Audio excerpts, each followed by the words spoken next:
నమస్తే, నేను మీ లక్ష్మీరాజ్యం. లాస్ట్ వీడియోలో వేలూరు చెన్నకేశ్వర స్వామి టెంపుల్ విశేషాలు చూసాం కదా. అలా మొదటి రోజు పూర్తి చేసుకుని రెండవ రోజు ముందుగా సీతాలయంగిరి అనే కొండ ప్రదేశానికి వెళ్ళాము. ఉదయం 8:30కి సీతాలయంగిరి పీక్కి స్టార్ట్ అయ్యాము.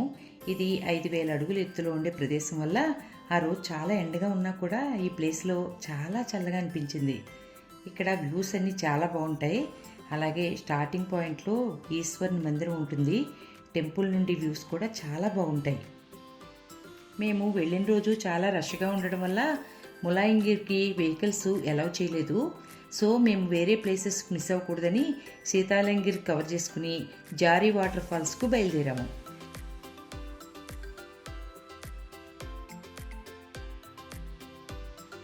చిక్మగళూరు వచ్చిన యాత్రికులందరూ ముందుగా సీతాలయంగిరి తర్వాత ములాయంగిరి కవర్ చేసుకుని జారీ వాటర్ ఫాల్స్కి వెళ్తారు. ఎక్కువ మంది ఇదే ప్లాన్తో రావడం వల్ల చాలా చోట్ల రష్గా ఉంటుంది. మీకు వీలైతే ఎర్లీగా వెళ్ళడం మంచిది.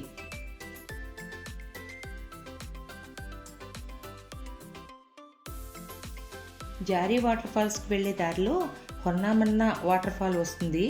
ఇది చాలా చిన్న వాటర్ ఫాల్, కానీ ఫ్లో ఎక్కువ ఉంటే మాత్రం ఫొటోస్కి చాలా బాగుంటుంది. జారీ వాటర్ ఫాల్స్ బాబా బుడంగిర్ పీక్కు వెళ్ళే దారిలో ఉంటుంది. ఇక్కడికి చేరుకోవడానికి అఫ్రోడ్ చేయాల్సి ఉంటుంది. ఈ వాటర్ ఫాల్స్ ప్రైవేట్ ఎస్టేట్ లోపల ఉండడం వల్ల మన వెహికల్స్ ఇక్కడికి అలౌ చేయరు. సో జీప్ హైర్ చేసుకుని వెళ్ళాలి. ఒక్కొక్క జీప్కు 800 ఛార్జ్ చేస్తారు. ఈ రోడ్ చాలా బంపీగా అలాగే చాలా దుమ్ముగా ఉంటుంది. చూస్తున్నారుగా, మొత్తం ఎర్రని రోడ్లో వెళ్తున్నట్టుగా ఉంది. ఈ వాటర్ ఫాల్స్ పార్కింగ్ పాయింట్లో క్యాంటీన్స్ ఉంటాయి. లంచ్ చేసుకుని వెళ్ళడం మంచిది. ఈ వాటర్ ఫాల్స్ చాలా సన్నని దారులుగా పడడం వల్ల బటర్ మిల్క్ ఫాల్స్ అని కూడా అంటారు.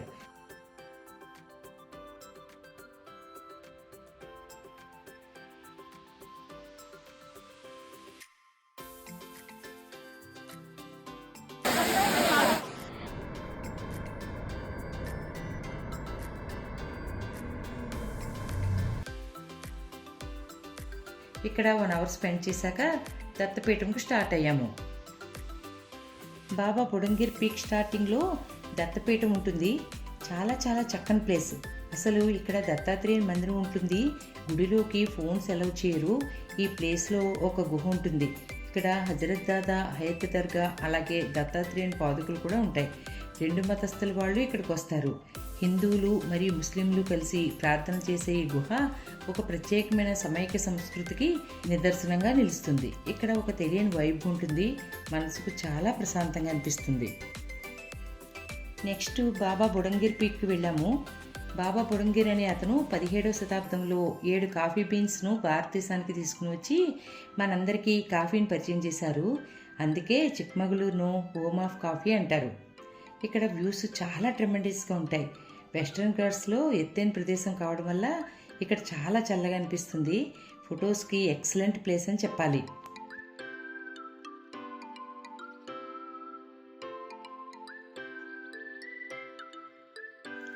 ఇక్కడ 1 అవర్ స్పెండ్ చేశాక తిరిగి చిక్మగళూరుకి స్టార్ట్ అయ్యాము.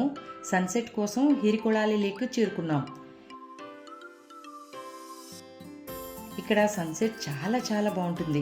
ఈ ప్లేస్ మార్నింగ్ అలాగే ఈవినింగ్ కూడా చాలా సీనిక్గా ఉంటుంది. ఇది మాత్రం సన్సెట్కు అస్సలు మిస్ అవ్వకూడని ప్లేస్. ఇక్కడ సన్సెట్ ఎంజాయ్ చేసి రూమ్కి వెళ్ళి ఫ్రెష్ అయ్యి డిన్నర్ చేసి రెస్ట్ తీసుకున్నాము. డే 3 డీటెయిల్డ్ ప్లాన్ వచ్చే వీడియోలో చూద్దాము.